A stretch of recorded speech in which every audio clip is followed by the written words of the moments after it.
el reloj de cabildeo y ya tenemos en nuestros estudios a Jorge Tuto Quiroga, expresidente de nuestro país, una de las personalidades que a nivel internacional está ayudando mucho en poder esclarecer, en poder investigar, pero además en poder hacer que se les devuelvan las libertades y que vuelva la democracia en estos países como son Venezuela, Cuba.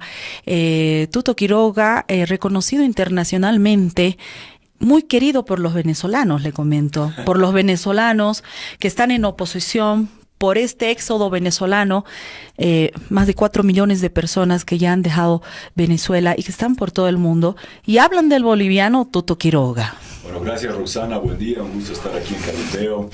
Mira, a ver, yo con Venezuela, cuando la gente pregunta por qué ayudamos, digo por un par de razones sencillas, porque Bolivia, hija predilecta del Libertador, le debemos a Simón Bolívar libertad, porque a caballo, con sable, atravesó los Andes y nos legó independencia.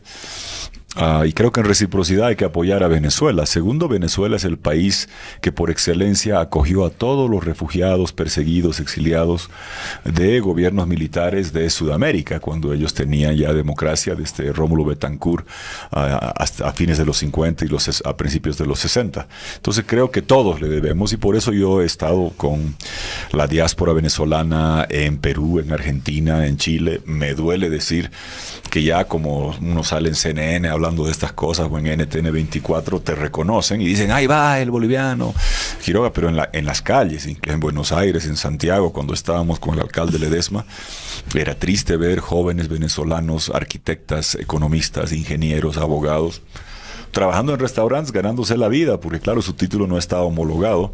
Uno sufre de ver que el país que más acogió refugiados ahora expulse refugiados, que el país que nos dio libertad ahora esté clamando por tenerla. Y también una razón adicional es que yo conozco desde el principio lo que fue este proyecto chavista. Hugo Chávez se apoderó de Bolivia el 2004, 2005, envió mucho dinero, pagaba, ¿te acuerdas el programa Bolivia Cambia, Bo Cumple al principio? Tú recuerdas las historias de que en el Hotel Las Américas había venezolanos, que en el caso de Porvenir había venezolanos. Y un presidente boliviano, en el caso de Las Américas, desde Venezuela, ¿no? Sí, así es. Como llamado un día antes de que ocurra la ejecución. En la madrugada de la ejecución, ¿no? Llega y explica todo, rodeado con Hugo Chávez a un lado y Raúl Castro al otro. Entonces, Bolivia siempre ha sido una ficha de este proyecto hemisférico continental que ha perdido amplitud territorial. Chávez, en el apogeo de su poder con el petróleo alto, llegó a tener 22 de 34 países en la OEA y al secretario general en su bolsillo, el señor Insulza, cuya gestión es fue con doble S y su apellido se escribe con Z, pero la gestión le hizo honor a su apellido con doble S, fue Insulza más Nodar, tenía control de la Comisión Interamericana de Derechos Humanos, crearon ALBA, CELAC, UNASUR, Petrocaribe, Albaniza.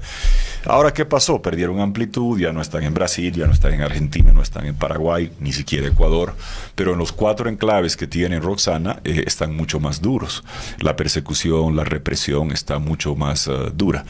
Y yo entiendo perfectamente que conseguir la libertad de Venezuela este año, estas semanas, estos días, va a permitir recuperar libertad en Bolivia, siempre lo supe, y también en Nicaragua y eventualmente en Cuba. Está en juego un proyecto hemisférico donde ellos quieren implantar 4 Cubas. Yo creo que hay que tener 0 Cubas, entonces veremos a fin de año si tenemos 4 Cubas o ninguna. Dependerá de lo que pase en Venezuela, en Nicaragua, lo que hagamos acá. Y fíjate las dos coincidencias en esta intervención inicial. Hoy 15 de enero. Mártires de la calle Harrington, año 81, lucharon para recuperar democracia, que hoy tenemos que luchar para no perderla. 15 de enero, en Venezuela, el año pasado, asesinan a Óscar Pérez y sus compañeros, el policía rebelde, lo bombardean y lo matan. Hay esas coincidencias que muestran que estamos casados con Venezuela. Recuerdo que en la consulta popular masiva organizada por el Congreso, con María Corina Machado, la última vez que estuve en Venezuela, que me declararon persona no grata por segunda vez, esas condecoraciones que uno va recibiendo en la vida, fue 16 de julio, que era el día el Día de la Paz. Entonces tenemos estas fechas que son coincidencias que son celestiales. Significativas, ¿no? Así es. Y sabe también que un 15 de enero, Belsu, ¿no? Un 15 de enero y sale el hermano, bueno, de la que era pareja de Melgarejo y le da un tiro, ¿no? Así es como y termina después la dictadura. Y a los también. venezolanos les decían, mire, un 15 de enero bolivianos entregaron sus vidas en la calle Harrington y al año siguiente recuperamos democracia, que hoy está en peligro. Entonces, hace un año Óscar Pérez entregó su vida en Venezuela y este año están ustedes llamados en Venezuela también a recuperar democracia. Exactamente. Muchos dicen, si Tuto Quiroga fuera candidato a la presidencia por Venezuela, le gana a Maduro en Venezuela. Sí. La visión que se tiene en Bolivia todavía de un político, un expresidente, es de un Tuto Quiroga muy coherente, ¿no? Con las políticas que se están marcando en la región, pero especialmente con nuestro país. La gente se pregunta, ¿terminamos como Venezuela? ¿Terminaremos como Venezuela? Algunos dicen, no hay similitudes ni siquiera en cultura, ¿no? Lo más cercano a Venezuela es Santa Cruz, pero no existe un occidente, no vamos por el mismo camino. ¿Qué le dice a Bolivia Tuto Quiroga al respecto? ¿Nos asusta Venezuela? A ver, que la receta es exactamente la misma y créeme que las recetas autoritarias no tienen distinción de clima ni de altura, aplican porque han funcionado en Egipto, han funcionado en Kazajstán, en Azerbaiyán, han funcionado en Cuba, han funcionado en Venezuela, funcionan en Nicaragua. No es cuestión de altura ni de cultura, es una modalidad represiva que se basa en tomar el poder. En la época moderna ha sido por la vía democrática y esa legitimidad de origen perderla en el camino o despilfarrarla. ¿Por qué?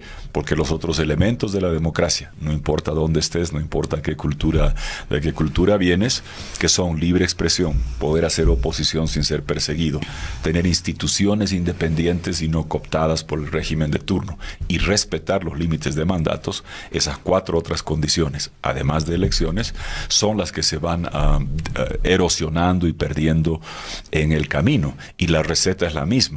Es un horno donde trituran o calcinan a la democracia. Van dosificando la temperatura. Es evidente que en Nicaragua Ortega mató 380 jóvenes en 3 meses. Maduro más de 150 en 3 meses del 2017. Acá no se ha llegado a ese nivel de violencia. Es evidente que aquí todavía puedo estar sentado contigo en cabildeo. Si estuviera en Nicaragua, 100% noticias de Miguel Mora ha sido cerrado, clausurado, y él está preso y sus periodistas están presos.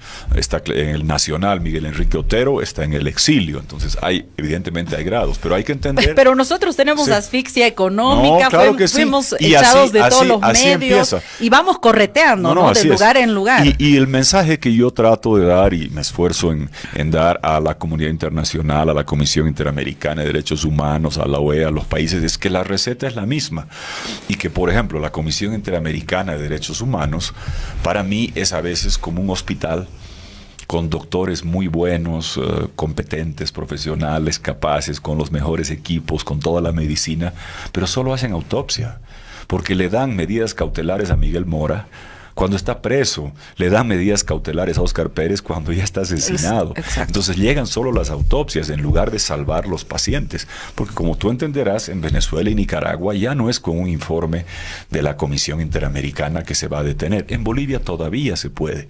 ¿Cómo? Activando los instrumentos hemisféricos para que la Corte de San José en estos meses determine si la reelección perpetua es o no un derecho humano. Aquí estamos a tiempo. Y fíjate que un detalle revelador. Tú sabes que esta interpretación jurídica para llegar a lo nuestro en Bolivia, de que la reelección es un derecho humano para el tirano, viene de Nicaragua. Vino de otros países, pero empieza el fallo en Nicaragua. Lo redacta el doctor Solís. La gente no sabe quién es el doctor Solís. Los que hemos estado en Nicaragua sabemos quién es. Para ponerlo en términos locales, es el Héctor Arce de Nicaragua. Sí. Es el que maneja toda la justicia, presidente de la Suprema, que maneja hace años. Ese señor se escapó por Costa Rica, está llegando a Estados Unidos y va a contar cómo con la justicia perseguían periodistas, criminalizaban opositores y montan la dictadura. Es el que redacta el año 2009, el doctor Solís, el fallo que dice que la reelección perpetua es un derecho humano por el artículo 23. Y aquí han hecho copy-paste, copiar-pegar, ni siquiera son originales. Entonces, este señor, si entras al New York Times o a la prensa de Nicaragua, vas a ver que en las entrevistas dice que el pecado original, y confiesa su culpa, fue que yo redacté ese fallo. ¿Y por qué? Porque está claro en Nicaragua que aquellos que están dispuestos a violar los límites de mandatos establecidos en la Constitución y por ende violar la Constitución para quedarse en el poder, más adelante están dispuestos a matar, a meter presos periodistas, aunque sea digitales, para no irse del poder. Esa es la lección que tiene que aprender el sistema interamericano. Imagínese qué hubiera hecho la OEA si el 2009 en lugar de Insulza estaba Almagro, cuando sacan este fallo del magistrado Solís, que hoy dice que fue el detonante para todo lo que vemos en Nicaragua. Tú sabes también que otro magistrado de Venezuela, de la Corte Suprema, que hace los fallos para castrar el Congreso y que no puedan hacer absolutamente nada cuando con la oposición tomamos el Congreso de Venezuela en 2015, hoy sale y confiesa lo mismo. Los barcos se están hundiendo, las ratas están saliendo. La rata cuando escapa del barco no se vuelve delfín ni sirena, sigue siendo rata para mí, pero es revelador de que te muestra que el barco se está hundiendo y te muestra que estos meses van a ser críticos, Roxana. ¿Por qué? Porque si tú me preguntas a mí en octubre, a contraviento y marea, matando, reprimiendo, se quedó destrozando la economía, se queda Maduro en Venezuela, se queda Ortega en Nicaragua, la probabilidad que aquí lo hagan sube. Sí. ¿Por qué? Porque tú sabes que los crímenes, persecución, encarcelamientos que tienen que hacer acá no son de la profundidad de Venezuela y Nicaragua. Entonces tenemos un destino compartido, por eso te puedo decir que el líder político más importante para América Latina en este momento es Juan Guaidó, un buen muchacho joven, yo lo conozco bastante bien, es del partido Leopoldo López. La gente dice, sí, su discurso no me convenció mucho. A ver, hay que entender, él no es el líder de Leopoldo López, debe ser el número 7 u 8 del partido. Lo que pasa es que todo el resto están presos, encarcelados, exiliados. Bueno, el destino es así. Le tocó a él. Pero ¿cuál es la situación en Venezuela? Maduro es ilegítimo, nadie lo reconoce, el pueblo lo desconoce. Y Juan Guaidó es el presidente del Congreso, que por la Constitución tiene que ser el presidente interino y convocar a elecciones. Estamos en eso en estos meses, los países lo están reconociendo. Tristemente Evo Morales y Ortega son parte del club de tiranos, esbirros serviles de Maduro, y van allá a aplaudirlo, nos hacen pasar papelones, pero estoy seguro que en estos días, semanas críticos, vamos a recuperar democracia en Venezuela, también en Nicaragua. El escape o la escapada de este señor Solís es muy, muy significativa. Y aquí avanzaremos. Llega la CIDH a Bolivia. Yo les pido les he conversado mucho con toda la gente de plataformas, comités cívicos. Hay que estar en Sucre. Es un foro, como tú sabes, donde por excelencia quienes van no son parlamentarios, no son ministros, sociedad civil y prensa. Exacto. ¿Quién es sociedad civil? Plataformas, cívicos, ustedes vayan allá, estén en vigilia, que el mundo escuche que Bolivia dijo no el 21F, que el mundo escuche que no será Nicaragua todavía, pero no queremos llegar a ese nivel en cuanto a amordazar la prensa, perseguir a Raúl Peñaranda, sentenciar a Humberto Bacaflor, asfixiar económicamente o comprarse accionariamente todos los medios. Queremos hacer denuncias sobre esa materia, y qué importante, qué error garrafal para la tiranía de Evo Morales y su gobierno autoritario haber convocado a la CIDH. Ellos sabían que yo estaba conversando con esa gente, con Almagro, hicimos el informe de la Comisión de Venecia y optaron por la estrategia de tratar de ser amigos de ellos y los han invitado. La reunión era en Cochabamba, se los llevaron a Sucre. Bueno, lo más lejos, ¿no? Allá. Cualquier rato terminan en Orinoca, pero, mira, creo que es definitivo Sucre, ¿no? Es definitivo Sucre. Mira, además yo quiero agradecer a el tontito masista que escogió la glorieta, cerquita de la Calancha, donde mataron jóvenes cuya muerte no ha sido esclarecida, porque ahí adentro de la Calancha estaba el fiscal Guerrero como constituyente. Exacto. ¿Qué va a investigar algo? Ahí adentro estaba Rada. Bueno, ¿y por qué no investigan la Calancha? Entonces, en Sucre van a recordar cicatrices de la Calancha, la persecución a Sabina Cuellar. Hay que mostrarles, ¿no? Ahí fue esto. Y ustedes están en créeme en que la lugar gente de Sucre, ahí están mis amigos trabajando para decir qué gran oportunidad de que se muestre que sí, de repente no llega a los niveles abominables de represión sanguinaria de Venezuela a Nicaragua, pero sí ha habido muertos en la Calancha, en Porvenir, en el Hotel Las Américas. Sí hay un amordazamiento sistemático a la prensa. Sí hay criminalización de la oposición, que son los temas que está llamada a ver la comisión. Y sí hay muchas dádivas también a las organizaciones sociales, a los dirigentes, ¿no? Instituciones prácticamente, sí. Y fracturadas, ¿no? Fracturadas que ya no son para el pueblo, como eran antes. Me preocupa mucho el tema de la inteligencia venezolana y cubana, el asesoramiento que durante estos 13 años de gobierno de Evo Morales han perforado todos los sistemas en nuestro país, en políticas internacionales y también en políticas de seguridad. ¿Cuán peligroso es esto? A ver, no cabe duda que el proyecto autoritario que se impulsó en América Latina, que hoy está reducido a estos 4 enclaves, Cuba, Venezuela, Nicaragua y Bolivia, es el matrimonio o la fusión de la tecnología represiva de inteligencia cubana con la chequera venezolana. Ese fue, había el quien pagaba y quien sabía. Y se casaron, hicieron esto muy, muy bien. Ahora, están en franco retroceso porque la chequera venezolana se ha agotado, pero sí van a seguir mandando los barriles a Cuba como fuese, porque de lo contrario Cuba se viene abajo. Pero este año es importante en qué, a ver, estaban aquí, mire, siempre han estado acá, uno todo se entera en la vida, Rosana. Yo reconozco a los cubanos en la calle que me siguen, te lo digo, hasta los saludo, porque ya sé quiénes son, pobre gente, me da pena. Les pagan una miseria para que vengan aquí a ver dónde está Quiroga, con quién habla Quiroga, pobre gente, los saludo. Pobre gente, ustedes son tan esclavos, más esclavos que no. Mire, cuando me deportaron de La Habana en marzo del año pasado, uno veía en los ojos, ahí aparecen todos unos tipos grandes con la cámara que tenemos acá, pero 2 cámaras para mí, 2 para Pastrana durante 3 horas. Y yo le explicaba a la gente, querían intimidarte. No, lo que tienen miedo es que uno salga a decir que fue maltratado, entonces quieren registrar que nadie te ha puesto un dedo encima, que no lo hicieron. Pero en los ojos de eso, te estoy hablando los de migración de La Habana, los ojos tristes, porque están más presos de Raúl Castro que nosotros estábamos ahí 3 horas y nos estaban deportando. Qué suerte la de ustedes, seguro decían ellos. No, claro, lo miraban. Se van libres, se van libres. Decir que hay otra cosa. Y la icónica, valiente Rosa María Payá, la hija de uno de los más grandes luchadores por la democracia, Osvaldo Payá, que era un genio de la democracia, porque hacer oposición en Venezuela es muy difícil, pero en Cuba era imposible, y este hombre recolectaba firmas y se las entregaba a Fidel Castro, que le decía te faltan, y salía en su motito y recogía más firmas. Se volvió tan célebre, tan importante, que no lo podían matar, lo accidentaron, como al concejal ese de Venezuela, que también lo accidentaron y lo suicidaron. Son así estos señores. Entonces sí es evidente, son represivos, son autoritarios, están acá, pero se están cayendo, se están desmoronando. Uno lo veía así, ya no te cuento los de aquí de la calle, los que estaban en migración, a los diablos de Quiroga y Pastrana sacándonos a patadas en 3 horas. Uno ve la gente de ahí y lo miran con unos ojos lánguidos, como decir, ¿cómo no quisiera subirme al avión e irme con usted? Sí, ¿Cómo no quisiera que aquí estamos presos? Entren? Claro, ellos están más presos que nosotros. Yo te puedo decir de Venezuela, cuando yo iba en el 2007, evidentemente Chávez levantaba pasiones, tenían seguidores. Yo siempre escogía en día de elección ir a los barrios chavistas, como decirte Chimoré o Villatunario, aquí en Bolivia. ¿Para qué? Para sentir. Y el 2007 me insultaban que era calambre.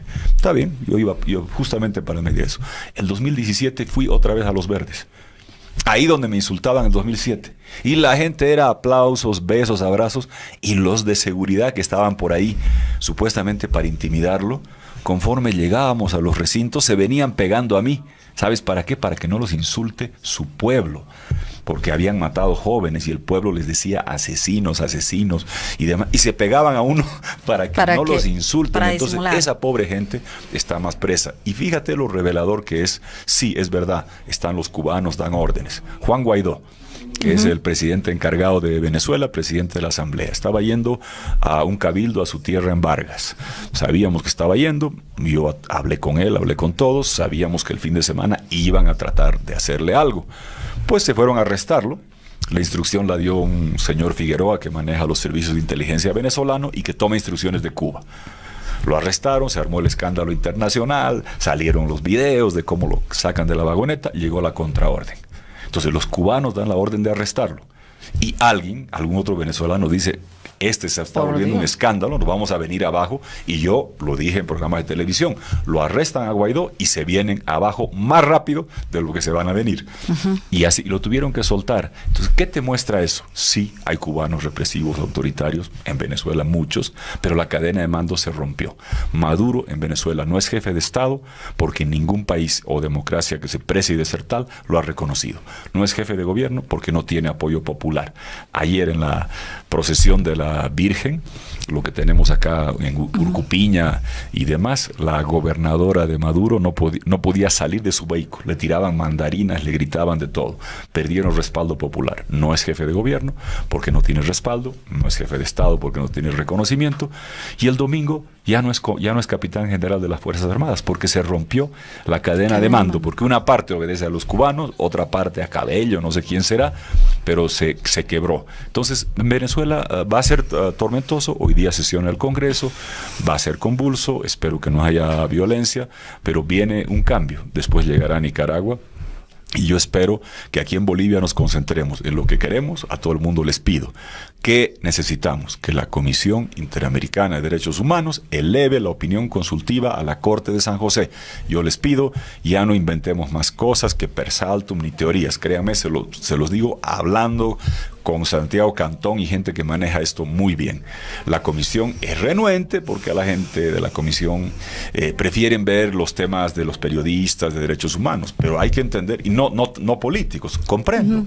Hay una renuencia a incursionar en temas políticos, pero ¿qué es aquí lo que vale? Se está usando el sacrosanto instrumento de la Convención de Derechos Humanos diseñado para proteger a los ciudadanos de los abusos de un tirano, al revés, para que el tirano desconozca la votación de los ciudadanos e intente prorrogarse en el poder, pisoteando la Constitución y desconociendo el 21F. Por tanto, como están distorsionadamente manipulando el instrumento de derechos humanos, debe la Comisión o un Estado, Brasil, Colombia, les he escrito, les he mandado la opinión consultiva también, elevarla para que en estos meses se determine, como lo ha hecho la Comisión de Venecia, jurisconsultos europeos a consulta de Almagro, si es la reelección perpetua o no un derecho humano. La Comisión de Venecia ha dicho que no lo es, y la Corte debe fallar en ese sentido, y el MAS debe acatar, porque ojo, el gran triunfo de que Chile tenga que reconocer a la Corte de la Haya para el mar del 24 de septiembre de 2015 te señala que si la Corte de la Haya de Naciones Unidas vale para el mar y Chile tuvo que acatar, aunque no nos gustó el veredicto final, pues para la democracia vale la Corte de San José y el MAS debe acatar. Exactamente. Entonces estos países también tienen la posibilidad de dirigir una carta consultiva a estos organismos internacionales y preguntar esto, darnos una mano con esto más. Estamos hablando de Brasil y Colombia. Y te explico por qué a la gente que nos está viendo, Roxana. A veces, yo sé, la memoria es frágil. Uno dirá, Tuto Quiroga quiere hablar con Brasil por Bolsonaro, y que no lo conozco, pero es el presidente de Brasil, y con Duque porque es su amigote en Colombia. A él sí lo conozco y debo hacer campaña por él. No, estoy recurriendo a ellos dos. ¿Por qué? Porque la Constitución se discutió, se negoció en el Congreso el año 2008, recordarás.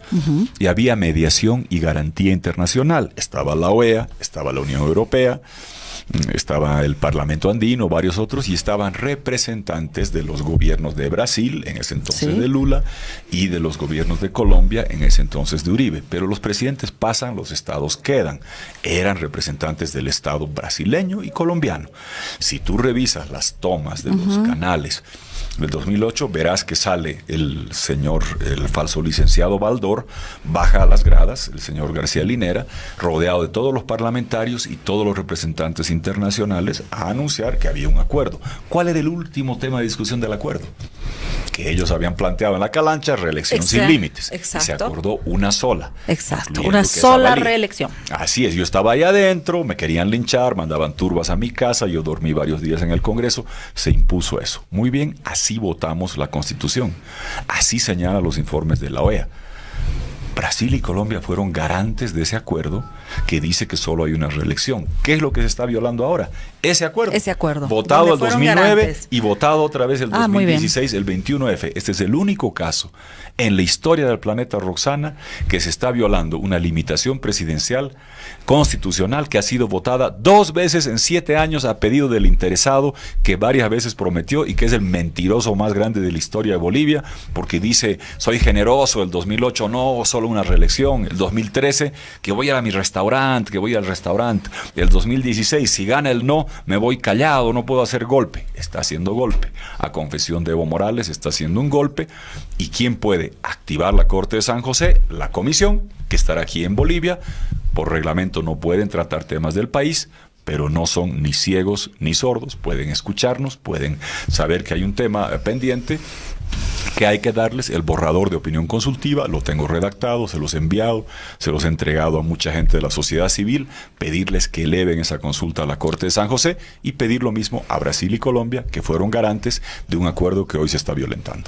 Nuestros garantes, Brasil y Colombia, entonces, en el caso del 21F, tenemos todavía una posibilidad más de pedir a estos países que sean los garantes de los derechos, de las libertades, de la democracia, que nosotros seamos tratados como ciudadanos de primera, no de segunda y de tercera, porque hay una clasificación muy extraña en nuestro país sobre la calidad de ciudadanos en este gobierno de la era de Evo Morales. Sí, él claramente, a ver, es triste porque él es un mesianismo con delirios faraónicos sin límites, ¿no? Esta declaración del fin de semana era cortita, pero te ilustra todo, ¿no? ¿Cuál, la calza? No, la de la calza, el machismo, que no es primera vez. No es primera vez, pero es de muy mal gusto, ¿no? De muy mal gusto, un poquito, pero sabe, él cree que es un emperador. Ser presidente es gobernar, hacer políticas públicas, asignar responsabilidades, ver que se están cumpliendo y no conformarse con haber tenido la suerte de heredar un país con reservas de gas, con gasoductos, con contratos, con ley del IDH, con altísimos precios mineros, precios chinos y recibir ingentes cantidades de dinero por una herencia que denostan, pero disfrutan, y que después despilfarrar los recursos en elefantes blancos, comprarse aviones, comprarse palacios, y él cree que ser presidente es pasear, jugar fútbol. Y te digo una cosa, recordarás cuando yo era vicepresidente, teníamos un equipo en el Congreso, yo ya tenía 40 años, él también, sí. Y jugábamos. Sí. Yo jugaba mal, ya porque ya tenía 40 años, y él jugaba muy mal, ya en ese entonces, yo metía los goles por lo menos. Y ahora sigue jugando como con su complejo de Messi, que quiere ir al Mundial, sigue disfrutando y cree que los bolivianos tenemos que amarrarle los guatos, los cordones de los zapatos cuando entra a la cancha, tocarle diana militar cuando mete gol y aplaudirlo, que las mujeres tienen que bailar cuando él quiera, con calza, sin calza, como fuese. Y cree que para eso estamos. Es decir, es increíble cómo ha perdido sentido de la realidad. Lo que pasa es por eso hay límites de mandatos. ¿Sabe qué es lo que no tiene Evo Morales hace 13 años de su vida que no tiene él cuando sale a la calle? Es subirse a un taxi, pasar por el aeropuerto, hacer rayos X, sacar tu pase a bordo. Esto no tiene él. Llavero no tiene hace 13 años. ¿Por qué? Porque donde va le abren la puerta, le ponen, lo acomodan, no pasa por controles. ¿Será eso nomás? ¿Será eso nomás? No, es mucho más que eso. Es mucho más que eso. Lo que pasa, te hablo, ha perdido sentido de la realidad, de la conexión. Pero será por el poder que pierde el sentido de la realidad, porque no puedes estar tan lejos de una visión de tu país. Solamente por eso, porque te han aislado, porque te llevan en helicópteros que te compras con la plata de los bolivianos, porque te puedes construir un palacio o hacer un museo con la plata de los bolivianos, porque haces los teleféricos que tanto nos sirven a los bolivianos, pero con la plata de los bolivianos, y que en algunas poblaciones sabes que estás entregando canchitas y es con plata de los bolivianos. Los que no saben muy bien que esa es la plata de los bolivianos, son los dirigentes en los pueblos donde reciben estas obras que piensan que sale del bolsillo del MAS o de Evo. ¿Será solamente eso el poder que lo ha alejado de la realidad? A ver, una parte es eso, y aquí dos comentarios sobre lo que estás señalando. Primero, entender que sí es la plata de los bolivianos, y más aún lo que te decía. Las circunstancias, la coyuntura, permitieron que Evo Morales, porque recibió un país lleno de gas, conductos a los países vecinos, con el contrato que hizo Herbert Müller, que establecía los volúmenes y las cláusulas. Y yo estaba parado en 99... cuando abrimos la válvula del gasoducto al Brasil. Ese gasoducto y el contrato con Brasil transformó la economía boliviana. Ese contrato duraba 20 años. Estamos en el 2019, se acabó ese contrato. Evo Morales ha disfrutado durante esos 20 años la posibilidad de tener 10 veces prácticamente las exportaciones, 8 a 10 veces las exportaciones en el pico del 2014 que Bolivia tenía antes de que llegue, con 8 veces los ingresos fiscales, porque recibió un país sin deuda externa. Yo hice todas las condonaciones, recuerdas, del diálogo 2000, ronda HIPIC 1, HIPIC 2, y el HIPIC 3 le llegó por gravedad a Evo Morales el 2006. Un país sin deuda externa, multilateral, bilateral, ni privada, lleno de gas, con contratos, con precios que subían, con volúmenes que se incrementaban porque los contratos así lo establecían. ¿Y qué se dedicó a hacer? A farrearse, a robarse. Es la corrupción galopante, todo por excepción, sin licitación. ¿Y qué es lo grave? Que lo que no se da cuenta es que se acabó. Y además que el despilfarro es por partida doble. Porque tenemos al presidente que tiene complejo faraónico, y el señor Baldor, que también quiere lo mismo. Cuando Evo se hace un palacio, el vicepresidente se está haciendo otro. Cuando Evo tiene un avión, el vicepresidente se quiere comprar otro. Quiere comprar otro. Somos iguales por partida doble nos cuestan. Entonces, eso se acabó. ¿Por qué? Porque hoy día hemos vivido de los mercados heredados, o los que le legamos a Evo Morales. ¿Y qué pasó? El 2019 se termina el contrato. ¿O qué va a pasar? Y resulta que ahora no hay renovación del contrato. Argentina, que ha sido mercado boliviano de gas desde las décadas de los 60, tiene sus reservas propias. No solo que vas a dejar de ser comprador, va a ser competidor. Competidor, con vaca muerta. Eso no se dan cuenta de cómo cambia el mundo. Se les acabó la farra y por eso están desesperados. Y le agrego al tema que tú dices, o lo que hablábamos de la desconexión, hay un elemento más. Unzaga de la Vega tenía una frase, y no la puedo citar, la parafraseo. Decía: la ambición los motiva, el poder los une, y la necesidad de impunidad los vuelve inseparables. Hablando de sus adversarios y el poder. Eso es, estamos en la fase 3 de Unzaga de la Vega, la necesidad de impunidad. Porque ellos, cuando ven los periódicos o prenden CNN y ven que Correa está escondido en Bélgica, el ecuatoriano, o ven que Lula está preso por el delincuente y criminal más grande que ha tenido Brasil, y está preso. O ven hablando al chofer de Cristina Kirchner. O la ven a Cristina Kirchner con todo lo que ha pasado. Claro, tienen terror. Es necesidad de impunidad, porque saben que, a diferencia de otros que hemos dejado la administración y caminamos por la calle y la gente te saluda, ellos, ¿qué les espera cuando salgan? Maduro lo sabe: una celda fría en La Haya o una hamaca caliente en Cuba. Por eso se aferran, por eso se atrincheran. Ahora, en este caso, hablando del tema del gas, hace algunos días autoridades del gobierno del MAS han dicho que tenemos un océano de gas en nuestro país, ¿no? Un océano de gas, pero no sabemos con quiénes las vamos a negociar, y si existe este océano de gas que tenemos, que puede ser muy bien utilizado por este tiempo que entra Evo en campaña, ¿no? A ver, lo que le dejamos al MAS nosotros es reservas cuantiosas, ductos para llevar esas reservas. ¿A dónde? A los mercados. Reservas, ductos y mercados. Con el IDH que aprobó Ormando Bacadíes y que Evo Morales se opuso. Porque los masistas son así, ¿no? Se oponían a los ductos y demás, y a la ley del IDH. Claro, son como esos personajes que se oponen a que una pareja se case, que bloquean las calles el día de las nupcias, que bloquean el hospital el día del parto, y cuando el bebé nace bonito se creen el padrino. Así fue con el gas. Porque lo único que han hecho es una ley de costos recuperables, donde entre eso, devolver a las empresas todos los gastos por explotar, no por explorar, y las utilidades les han dado como 12 mil millones de dólares. No hay tal nacionalización. No una hay. cantidad ni en gigantesca. Ni en Entel, ¿se enteró usted? Sí, claro. ¿no? Pregúntale a Raúl, además de las denuncias. Ni en Entel había habido nacionalización. En yacimientos ya hace algunos meses, varios meses, nos dimos cuenta que la tal nacionalización solo es parte del paquete de publicidad. Así es. Mira, Rosana, y a mí, incluso gente pensante, ya no voy a dar nombres, decían, la nacionalización de hidrocarburos, ¿cuál? Le digo, aquí sigue Petrobras, sigue BG, sigue Total, sigue BP, siguen todos acá. Lo que pasa es que pagan 50% por la ley de Bacadíes, subieron los precios, sigue todo. Lo terrible, lo que ha hecho Evo Morales es sobreexplotar los campos, porque a las petroleras les devolvían todo lo que gastaban en explotación. La cirugía estética de las esposas de los gerentes de las transnacionales en Santa Cruz la hemos pagado nosotros. A ese nivel ha llegado, pero no había incentivos a exploración. Ahora hacen puro anuncios, tergiversan y manipulan las cifras de reservas, cambiando de probadas a posibles, y manipulan, la gente no se la traga. Hoy día, esa realidad que heredaron, un país sin deuda externa, con reservas de gas, conductos y mercados, ¿qué nos están devolviendo? Un país muy endeudado, un país sin reservas y un país sin mercados. Porque el problema es que ni reservas ni mercados. Por eso publicitariamente, y a los clientes no se engaña, Roxana, el anuncio de decir tengo reservas de gas, no, el cliente te pide el estudio geológico, la reserva. Están acá, Petrobras está acá, cree que le van a meter los dedos a la boca. Es todo publicitario. Estos incapaces infelices, en 13 años, el único descubrimiento gasífero significativo que han hecho es el que Evo Morales anunció el 27 de abril del 2011.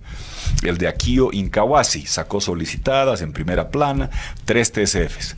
Ese es el resultado de la exploración por el cual Tuto Quiroga está enjuiciado hace años, cautelado, y tengo que ir a la fiscalía, porque resulta que a mí Evo Morales ha ido aquí en Incahuasi 4 o 5 veces, desde el 2011 varias veces, a inaugurar y a certificar que había reservas, a inaugurar la planta, a inaugurar la producción. Es el único descubrimiento. Y yo por eso me he pasado años de años y sigo transitando por la Corte Suprema, por el Tribunal, por la Fiscalía de Distrito, la apelación en el Congreso, los 2/3, todo.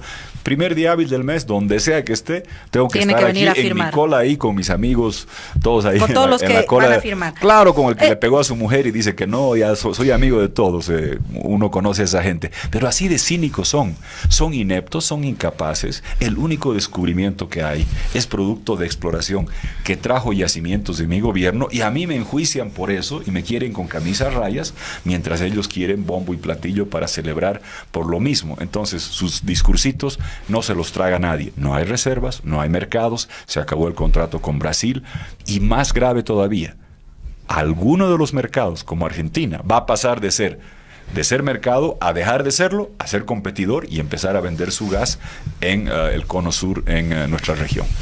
La plata de la corrupción de los gobiernos del socialismo del siglo XXI es uno de los temas que sin duda hay que investigar a nivel mundial. Las últimas declaraciones de un personero que estaba a la cabeza del Banco del Vaticano llaman mucho la atención, ¿no? Porque dicen los dineros de los kirchneristas lavados en el Vaticano. Pero aquí también se maneja el nombre del presidente Evo Morales. ¿Será que los dineros de la corrupción de los azules bolivianos también está en el Vaticano? ¿Qué información ha tenido Tuto Quiroga, que siempre está relacionado con el nivel mundo internacional? Sobre a ver, leo la información, no me consta, no hay certificación ni constancia. Lo que sí hay evidencia clara es que en Venezuela hay corrupción galopante. Por ejemplo, el señor Gorrín es un señor que hacían los negocios con el tipo de cambio. Exacto. En el apogeo de la distorsión podías comprar por una pequeña fracción de un centavo, podías comprarte $1. Imagínate el negociado. La gente joven no recuerda, en la UDP era así, pero en la UDP, si eras amigo de alguien del Banco Central, por 11 centavos te vendían el dólar, que en la calle valía 100, hacías un negocio de 10 a 1. Pues los negocios en Venezuela eran de 1 millón a 1. Exacto. Este señor Gorrín se ha robado con Andrade $1.000 millones. Las coimas fueron 1.000 millones. ¿Cuánto habrán robado? Andrade es uno de los representantes de PDVSA. Uno de los tesoreros. Tesoreros. Uno de los tesoreros de allá. Varios de los representantes representantes de PDVSA y el ministerio andan por aquí. Aquí la vergüenza es que en el directorio de PRODEM tenemos venezolanos, que son los dueños, que son los que están sancionados por el Tesoro de Estados Unidos. Y aquí, como Pedro por su casa. Ellos son los nuevos dueños de PRODEM. Si ves el directorio, vas a ver ahí los nombres, son todos de gente de Venezuela. Y si haces Google de los nombres del directorio, vas a encontrar algunos venezolanos que vas a ver que están en las listas de sanciones del Tesoro norteamericano. Incluso Maduro tuvo que despedir de PDVSA a uno de ellos, porque si no, no podía intentar ni siquiera hacer transacciones bursátiles o bancarias allá. Eso es una vergüenza. Lo de la corrupción de Venezuela es gigantesco y hay mucho, por eso aquí tienen mucho miedo. Lo de Brasil también es gigantesco, ha sido un esquema internacional. El personaje de la década para mí en América Latina no es un político, es un juez, Sergio Moro, que ahora es ministro de Justicia. Pongan las barbas en remojo, porque antes era juez en Curitiba, investigaba dentro de Brasil. Ahora es ministro de Justicia, ya está haciendo cooperación judicial con Perú. Te aseguro que en las próximas semanas o meses vas a ver, tristemente, que casi todos los expresidentes y una gran cantidad de ministros van a acabar procesados por el caso de Lavallato, lo mismo en varios otros países, lo mismo pasará en Colombia. Y por aquí sabemos bien que andaban como Pedro por su casa. A ver, si hacen Google del señor Piñeiro, van a ver quién es el señor Piñeiro, el dueño de la OAS, la empresa que recuerdo que cuando querían hacer lo del TIPNIS, yo dije, no sé qué es el acrónimo OAS, le dije, pero para mí es una organización de asaltantes sindicalizados, una empresa corrupta. Ese señor ha venido varias veces a Bolivia, su avión, con Lula, le han puesto condecoración en los Tajivos, en el Chapare y demás. Ese señor está preso. Lula está preso porque este Piñero de la OAS le regala un penthouse, le hace no sé qué otros arreglos. Ya no es dice, están presos. El señor Piñero ha confesado que es un delincuente y que le dio el dinero a Lula. ¿Y quiénes son estos? Los que han intentado, los que siguen intentando buscar hacer la carretera del TIPNIS, que era el tetracrimen, 4 crímenes. ¿Por qué? Porque destrozaban un parque nacional por primera vez en la historia, afectaban comunidad indígena, extendían las zonas de narcotráfico y con corrupción galopante. Eran 4 crímenes en uno, al influjo de OAS, de Lula, que están presos en Brasil por la corrupción allá, y esos temas acá ni siquiera se están empezando a destapar. Claro, porque la cooperación judicial requiere fiscales como los peruanos que reciban la información y actúen. Y comprenderás que aquí los fiscales, cualquier cosa que reciban de más, la van a enterrar y más bien van a decir, no, que esto viene del año 90 y no sé cuánto, como siempre hacen, o que fue Carlos Mesa, o que fue no sé quién, o que fue... Siempre buscan marear la perdiz. Pero hay una realidad, Roxana, que es imparable. Toda la corruptela de Venezuela, que ha sido gigantesca, no va a parar, sigue saliendo, va a seguir saliendo. El señor Gorrín, y tú sabes que aquí también hay un empresario venezolano próspero, dueño de medios de televisión y empresas, estaría preocupado. Sí. Le va a llegar, señores, la investigación va a llegar a determinar el origen y las manipulaciones que han hecho todos los ladrones de Venezuela. No se van a salvar. Hubieran comprado canales de televisión en Venezuela como Globovisión, o hubieran venido a Nicaragua a comprarlos con Ortega, todos los canales de televisión. O a Bolivia. Va a llegar, va a salir. Hasta los palos blancos llegarán. Claro que sí, espero que sí. Bueno, a ver, para que lleguen los palos blancos va a llegar lo de Venezuela. Lo de los palos blancos tenemos que activar acá. Y por eso están asustados y con julepe los amigos del MAS. Por eso es que Evo Morales tiene que ir a lucharle los zapatos a Maduro, haciéndonos pasar vergüenza nacional cuando está siendo desconocido por todas las democracias, porque están subidos en el mismo Titanic. Se podía haber desembarcado ahora, pero tristemente, hace unos días se fue el jueves a besar a Maduro, a reconocer a Maduro cuando nadie más lo hace, y el jueves y viernes pasados votó en la OEA para uno de los pocos votos que sigue respaldando la narcotiranía de Venezuela y la represión autoritaria de la pareja perversa de Ortega Murillo en Nicaragua. Están muy, muy desesperados. ¿Narcotiranía solo en Venezuela? Mire, la narcotiranía en Venezuela está certificada, oficializada. Está claro de que en ese marco, en Bolivia, no cabe duda, tú sabes, creo que me conoces desde hace mucho tiempo y sabes que soy... no tantos años, porque voy a parecer muy viejita. No, pero cuando tenías 12 años, ¿te acuerdas que ¿Sí? yo trabajé en erradicar... Yo ya hacía periodismo.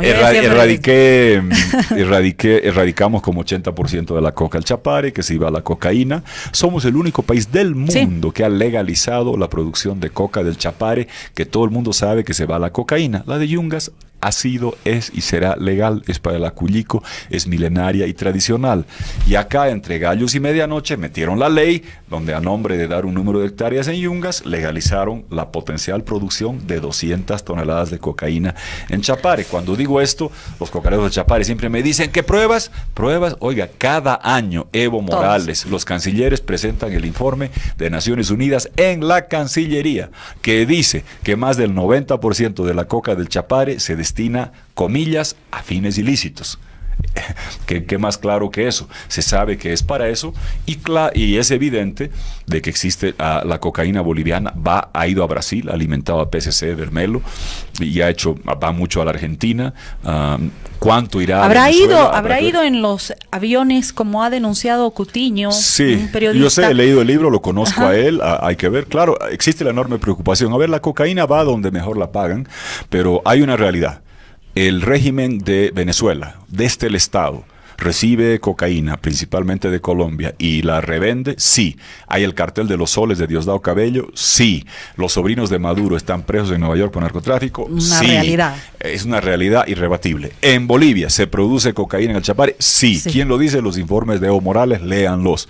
Claro, preocupa enormemente. Mucha dirigencia masista involucrada con el narcotráfico, sí. Detenidos en el extranjero, sí. La mayoría. Y han salido un montón de que, claro, así es la vida, ¿no? Hay gente masista que ha sido detenida y que después al poco tiempo es absuelta, y aquí está Zvonko Matković en Santa Cruz por una llamada telefónica, 9 años preso. Esa es la justicia masista. Así es la justicia. 10 meses le quedará a Evo Morales para que deje el poder. ¿Son los últimos 10 meses de este gobierno? Bueno, 12, ¿no? Porque es el 22 de enero. A ver, fíjate, hoy día justamente pero 12 meses. Octubre, ya vienen las... No, claro, la elección, pero digamos el 22 de enero es la posesión. A ver, yo estoy convencido que sí, pero también sé que la lucha va a ser dura. Mucha gente, recuerdo cuando yo le mandaba cartas al extinto Hugo Chávez el 2004, porque sabía lo que estaba haciendo, sabía cómo financiaba movimientos, cuando iba a Ecuador, cuando iba a Salvador, cuando iba a Nicaragua, cuando iba a Guatemala, cuando iba a todos los países, sabía lo que era este proyecto. Cuando iba a Brasil, a la Argentina, a quejarme de cómo el PT y los Kirchner podían estar avalando este proyecto autoritario, la gente me decía, obsesionado antichavista. No, les digo, yo soy obsesionado pro democracia, y me duele enormemente que este proyecto hubiera hecho de las suyas y a sus anchas durante tanto tiempo. Hoy está en retroceso, pero llegan meses críticos, se van a poner muy, muy represivos, más que nunca, muy abusivos. Te lo muestra Venezuela, te lo muestra Nicaragua. En Cuba hay un referéndum el 24 de febrero. Exacto. Mis amigos de Cuba que luchan por la democracia han copiado el slogan. No es Bolivia dice no, pero dice yo voto no a la constitución que quiere encumbrar al Partido Comunista para siempre, con régimen único y demás. Entonces va a ser un año muy movido. Estoy convencido que a fin de año habrá 4 Cubas o ninguna. Yo estoy esmerado en que no tengamos ninguna. Somos parte de este esquema y hay que entender que tenemos que trabajar juntos, porque es una causa compartida en estos 4 países. Vendrá gente de esos países, de Cuba, de Venezuela, de Nicaragua. Les pido a los hermanos que queremos democracia y libertad, y gente y hermanas que estén en Sucre, trátenlos bien, son compañeros de causa, y estamos en esta lucha mancomunada para devolverle democracia y libertad a nuestros 4 países en este año 2019, y yo estoy convencido que vamos a tener éxito. Hay que seguir, no hay que aflojar. Van a venir muchas trampas, la trampa de las primarias, la persecución, van a seguir enturbiando las aguas, pero hay que estar firmes en estos días, semanas y meses que se avecinan, para que podamos llegar a un 2020 y podamos tener democracia plena en Venezuela, en Nicaragua, en Bolivia y también en Cuba.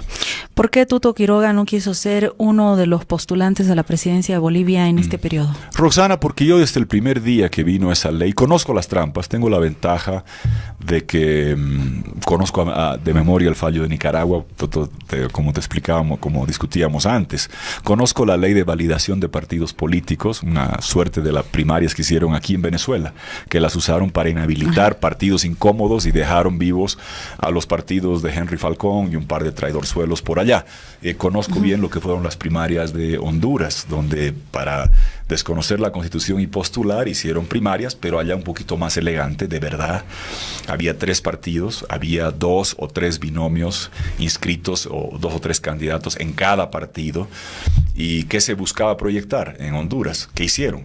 Que el titular diga, en el Partido Nacional el presidente le ganó a su contrincante 95-5, pero puso un contrincante, fue más elegante que acá. Y en el otro partido tal, y la torta del número de votos, la mitad de la gente ha votado por el presidente y por ende ha validado su candidatura. Aquí lo han hecho con más torpeza, porque solo militantes, no dieron tiempo de inscripción, no es voto universal. ¿Y qué quieren el 27 de enero? Acuérdate de mí, van a sacar las tortitas diciendo, de la gente que ha ido a votar, empleados públicos y cocaleros principalmente, 75% quiere que siga Evo Morales. Esa era una trampa, la sabía, la conocía, yo hablé con muchos. Para mí lo ideal hubiera sido que todos aquellos que tenemos un liderazgo, que somos presidenciables, por usar un término, decimos, no señor, las elecciones son en octubre, la inscripción es a fines de julio, esta es una trampa, no me presto. Bueno, no se pudo. Incursionaron varios, pero yo creo que hay que ser coherente con los principios. Si yo dije que esto es una trampa desde el primer día, en el Congreso traté de que se pare, no se pudo. Y si la he denunciado, creo que haría mal en lo personal, si estoy en esta causa, en esta cruzada de recuperar democracia, anotar mi nombre validando la trampa. Y te doy ejemplos de colegas tuyos. Fernando Rincón de CNN, Oppenheimer de Miami Herald. Cuando llamo, me llaman para que vaya al programa o para escribir una columna. Lo primero que me preguntan es, ¿eres candidato? Porque si eres candidato, la entrevista es una.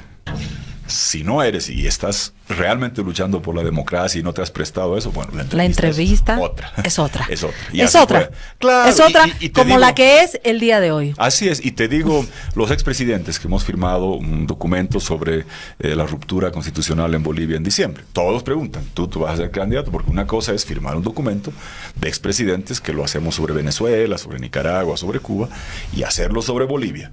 Si una de las firmas es un boliviano que está candidateando, obviamente la sospecha es que tú quieres sacar de cancha al contrincante, versus yo creo que hay que mantener la línea, y te puedo decir, en la CIDH y todo lo que estoy haciendo, sería sospechoso que esté redactando yo opiniones consultivas, que esté pidiendo que se eleve a la Corte de San José. Si lo que estoy es anotado, estaría primero convalidando la primaria y segundo, que es el golpe institucional judicial, vía fallo judicial y vía tribunal electoral, lo estaría convalidando, y no por eso critico a los que lo están haciendo, tampoco no hay que dejar walkover en la cancha, pero sí les he dicho a todos que dado que se viene, no caigamos en validarla como si fuera un ejercicio electoral. Les he pedido a todos los partidos, públicamente, privadamente, a los candidatos, lleven ese día 3 votos, 1, 2, 3, 4, 5. No traten de llevar 30,000, 40,000, 100,000, porque es validar. Señor Evo Morales, su trampa, lo del 27 de enero es como sacar solvencia fiscal, es un trámite, lleven 3 votos. Cuando uno va a la Contraloría a sacar solvencia fiscal, no va con 5,000, con 20,000, va con un amigo, ¿no es cierto? Así háganlo. Y no se presten a la trampa y no le den las tortitas que quiere mostrar Evo Morales de que Bolivia me dijo sí. No, Bolivia dijo no. El número, por favor, a la gente que nos escucha, 2,682,517. Esa es la cantidad que dijimos no. Evo Morales el 27 de enero no va a sacar esa votación, que no nos muestre tortitas ni porcentajes, que el señor Baldor, falso matemático, no los confunda con las tortas. No tienen esa votación, no tienen ese respaldo, es una trampa. Hay que seguir en la CIDH, hay que seguir movilizados, hay que seguir apelando a Brasil y Colombia, hay que seguir respaldando a los hermanos de Venezuela, Cuba, Nicaragua, y recuperar democracia, porque Bolivia dijo no, Evo Morales no tiene que ser candidato, no va a ser candidato, y aquí tendremos democracia.